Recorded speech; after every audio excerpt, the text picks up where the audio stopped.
ভয়ের সাথে আমরা সবাই পরিচিত, কষ্টও আমরা সবাই পেয়েছি। কখনো কখনো আমরা অসুস্থ হয়ে পড়ি, আর এমন সময় হলে মাতার মমতা, কখনো বাবার স্নেহ, কখনো বন্ধুদের পাশে থাকার অনুভূতি আমাদের রোগ নিরাময়ে সাহায্য করে। কখনো যদি আমরা নিরাশ হয়ে পড়ি, তখন যদি আমাদের কোনো আপনজন আমাদের দুটো ভালো কথা বলে, তখন আমাদের মনোবল বেড়ে যায়। ঠিক তেমন সংসারের এই রঙ্গমঞ্চে যদি আপনি পীড়িত অনুভব করেন,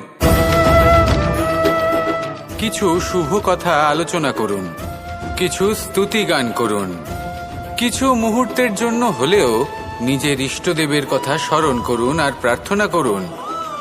সাহস বাড়বে, শক্তিও বৃদ্ধি পাবে এবং সামনে এগিয়ে চলার পথও দেখতে পাবেন।